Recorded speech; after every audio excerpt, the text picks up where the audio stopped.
Hello friends, एक बार फिर से आप सभी का स्वागत है। तो आज के इस सेशन में हम लोग करने वाले हैं उत्तर व्यवहारवाद का अर्थ एवं परिभाषा। इससे पहले हमने व्यवहारवाद क्या है, व्यवहारवाद के उदय के क्या कारण रहे हैं और व्यवहारवाद की डेविड ईस्टन ने 8 बौद्धिक आधारशिलाएं जो बताई है उस पर चर्चा की थी।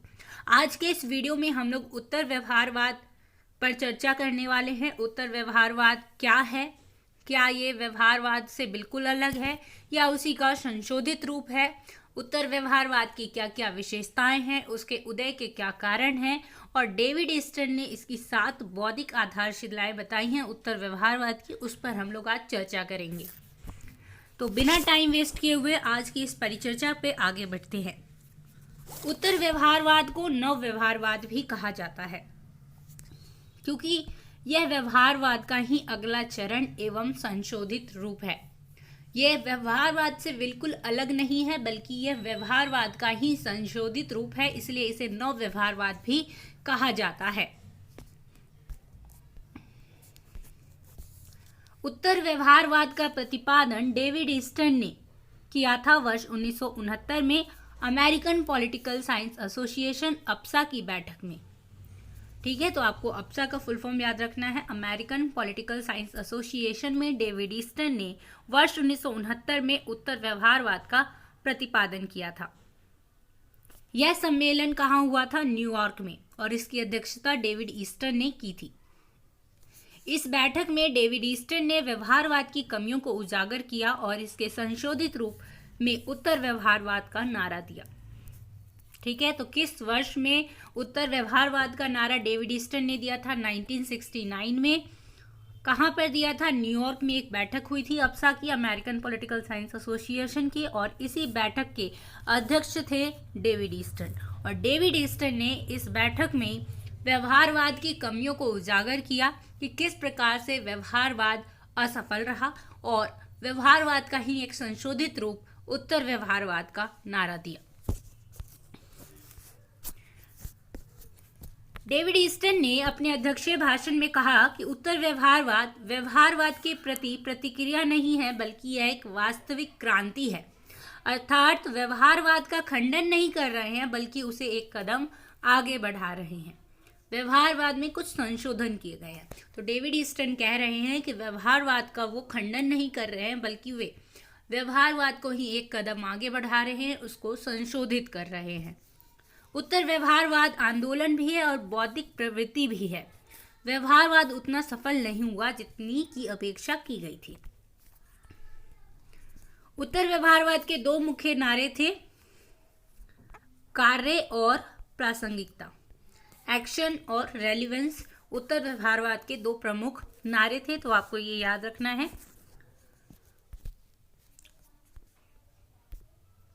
उत्तर व्यवहारवाद का लक्ष्य परंपरावादी या व्यवहारवादी किसी भी दृष्टिकोण का खंडन नहीं करता बल्कि यह समकालीन राजनीतिक अनुसंधान के प्रति असंतोष की भावना व्यक्त करता है।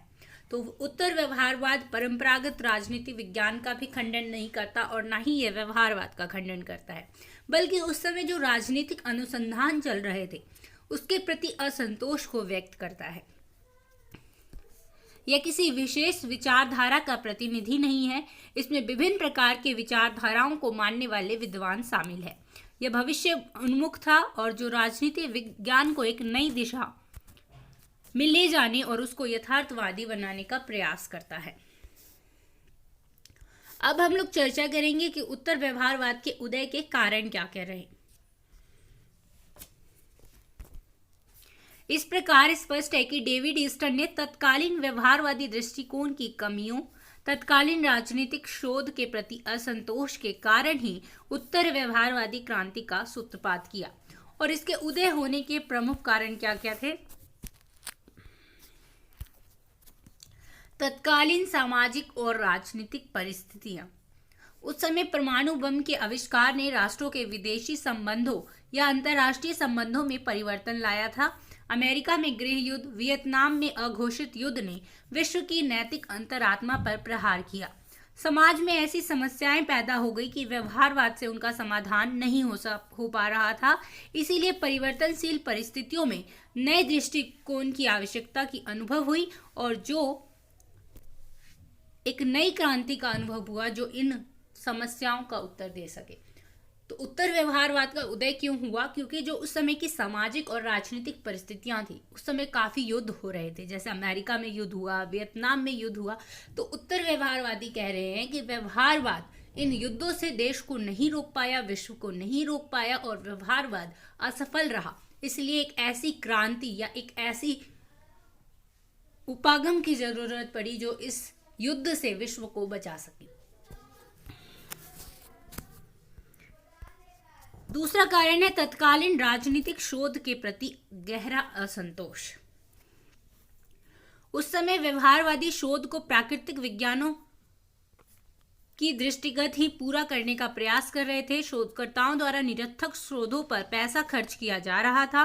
वे राजनीति विज्ञान को राजनीति का विज्ञान बनाने में लगे हुए थे। तो उत्तर व्यवहारवादी कह रहे हैं कि जो व्यवहारवाद था वो केवल प्राकृतिक विज्ञान की तरह राजनीति विज्ञान को बनाने में लगा हुआ था और उसी पर शोध किए जाने पर खर्च कर रहा था। वर्तमान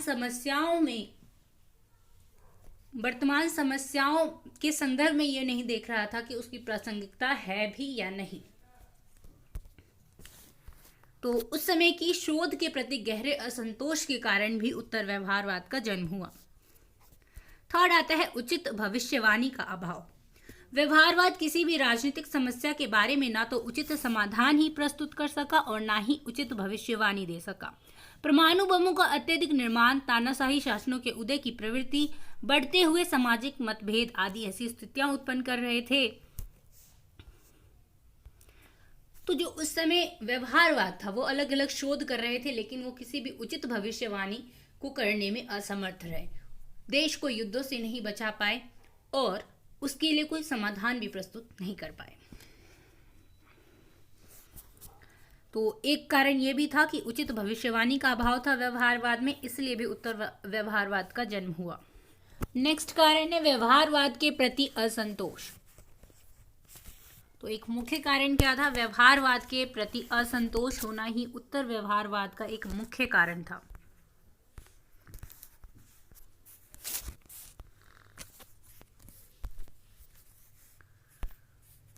उत्तर व्यवहारवाद एक तरह से व्यवहारवादी शोध के प्रति असंतोष का परिणाम है। व्यवहारवाद में मूल्यों के अध्ययन को वैज्ञानिकता की दुर्बलता माना गया तथा तथ्य प्रधान अध्ययन को विज्ञान का पर्याय माना गया।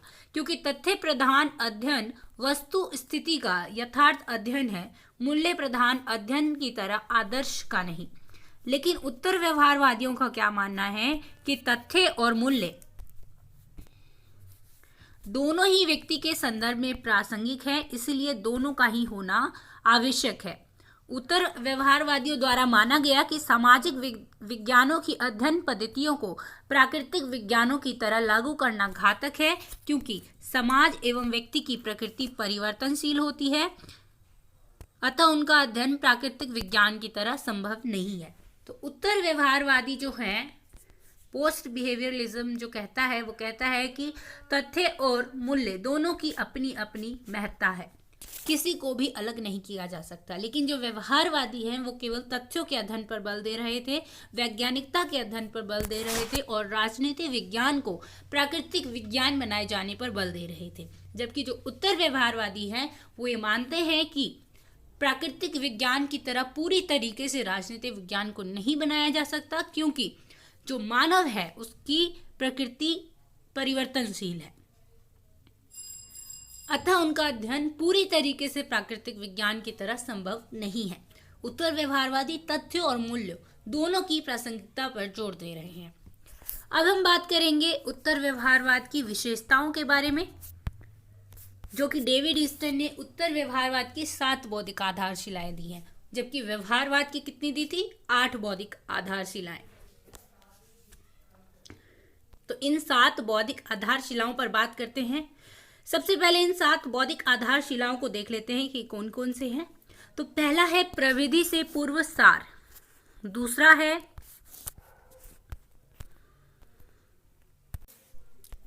दूसरा है सामाजिक परिवर्तन पर बल। तीसरा है सामाजिक समस्याओं का विश्वसनीय निदान पर बल। चौथा है मूल्यों की महत्वपूर्ण भूमिका और पांचवा है बुद्धिजीवियों की महत्वपूर्ण भूमिका। छठा है कर्मनिष्ठ विज्ञान और सातवां है व्यवसाय का राजनीतिकरण। तो ये 7 बौद्धिक आधारशिलाएं डेविड ईस्टन ने दी हैं उत्तर व्यवहारवाद की।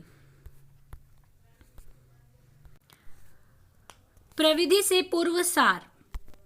राजनीति विज्ञान के शोध में तकनीक की अपेक्षा सार तत्व को उपयोगी माना जाना चाहिए। व्यवहारवाद का प्रमुख नारा अस्पष्ट होने से गलत होना अच्छा है, जबकि उत्तर व्यवहारवादियों ने यह नारा दिया कि अप्रासंगिक होने से अस्पष्ट होना कम बुरा है। जो उत्तर व्यवहारवाद है वो ये मानता है कि प्रविधि यानी तकनीक से पूर्व सार होना चाहिए। तकनीक की अपेक्षा सार तत्व को अधिक महत्व दिया जाना चाहिए। व्यवहारवाद का एक प्रमुख नारा था कि अस्पष्ट होने से गलत होना अच्छा है, अस्पष्टता से गलत होना अच्छा है, जबकि जो उत्तर व्यवहारवादी हैं वो ये नारा देते हैं कि अप्रासंगिक होना अस्पष्ट होने से ज्यादा बुरा है।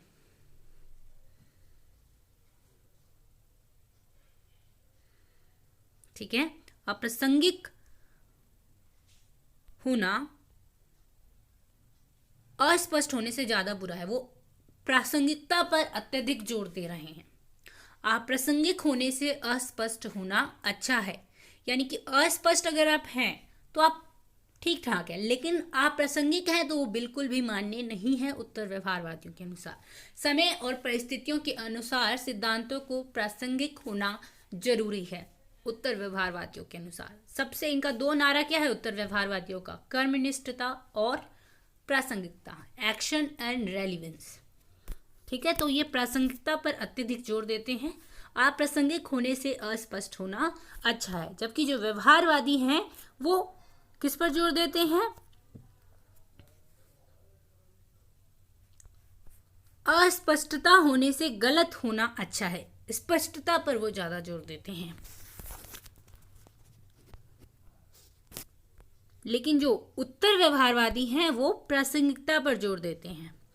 कोई भी जो सिद्धांत है वो समय और परिस्थितियों के अनुसार प्रासंगिक होना चाहिए।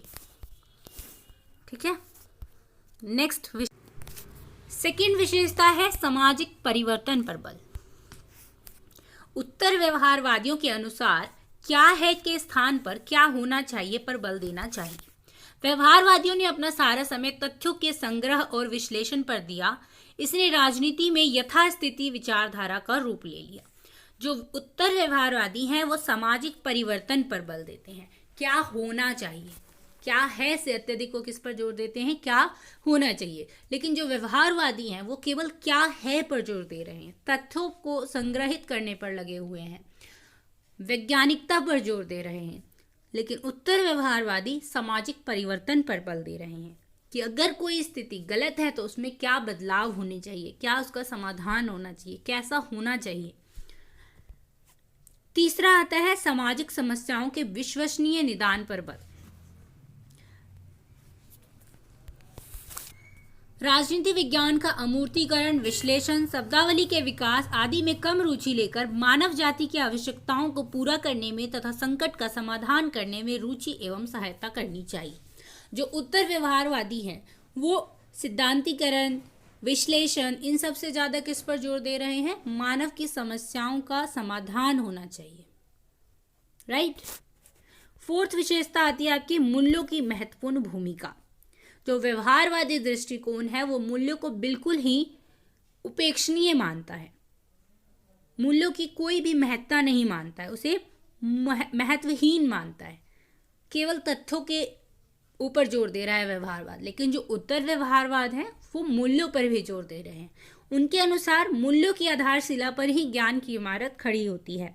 उत्तर व्यवहारवाद ने मूल्यों को भी महत्वपूर्ण स्थान दिया। तो तथ्यों और मूल्यों दोनों के सामंजस्य पर जोर देते हैं उत्तर व्यवहारवादी। पांचवा आता है बुद्धिजीवियों की महत्वपूर्ण भूमिका। उत्तर व्यवहारवादियों के अनुसार बुद्धिजीवियों का प्रमुख ऐतिहासिक दायित्व एवं कार्य सभ्यता के मानवीय मूल्यों की रक्षा करना है और ऐसा न करने पर वे केवल शिल्पी या यंत्रवत मात्र हो जाते हैं।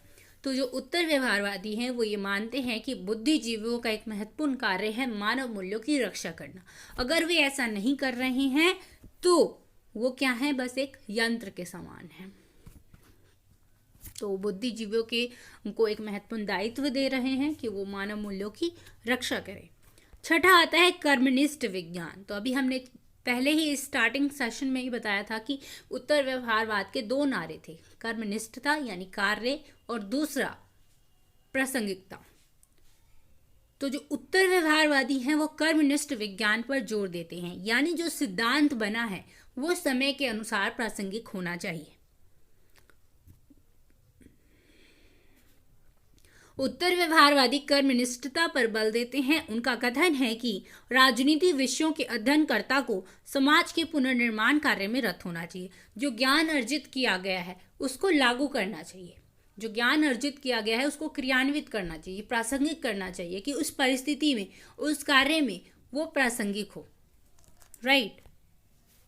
उनका मत है कि ज्ञान व्यवहारिक रूप से सार्थक होना चाहिए। उत्तर व्यवहारवादियों की मांग है कि कोरे चिंतन की ओर उन्मुख ज्ञान के स्थान पर प्रत्येक शोधकर्ता को एक ऐसा शोध करना चाहिए जिसका समसामयिक समस्याओं को सुलझाने में योगदान हो, वो उस समय प्रासंगिक हो, उस समय काल में प्रासंगिक हो, वो सिद्धांत उस समस्या को सुलझाने में समर्थ हो। लास्ट आता है व्यवसाय का राजनीतिकरण। उत्तर व्यवहारवादियों की मान्यता है कि राजनीति शास्त्रियों को समाज में सकारात्मक भूमिका अदा करनी चाहिए जिससे समाज के उद्देश्यों को एक सुव्यवस्थित दिशा प्रदान की जाए। अतः बुद्धिजीवियों के संघों और समुदायों, यहाँ तक कि विश्वविद्यालयों को भी मानव मूल्यों की रक्षा हेतु संघर्ष के मैदान में आ जाना चाहिए। उनके व्यवसाय का राजनीतिकरण अपरिहार्य एवं वांछनीय है। तो जो उत्तर व्यवहारवादी हैं वो राजनीति के प्रति उदासीनता को हानिकारक मानते हैं। उनके अनुसार जो बुद्धिजीवी वर्ग है, जो राजनीति वैज्ञानिक है, उनको राजनीतिक समस्याओं के समाधान में संलग्न होना चाहिए। तो आज हमने उत्तर व्यवहारवाद पर चर्चा की। आई होप आपको ये सेशन पसंद आया होगा। उत्तर व्यवहारवाद के क्या कारण रहे, किस प्रकार से उसका उदय हुआ और उत्तर व्यवहारवाद की डेविड ईस्टन ने कौन सी 7 बौद्धिक आधारशिलाएं बताई हैं, इस पर आज हमने चर्चा की। नेक्स्ट वीडियो सेशन में हम लोग व्यवहारवाद और उत्तर व्यवहारवाद के बीच क्या अंतर है इस पर चर्चा करेंगे। तो आप लोग अपना फीडबैक शेयर कर सकते हैं। मिलते हैं एक नेक्स्ट वीडियो में, तब तक के लिए धन्यवाद। Thanks for watching.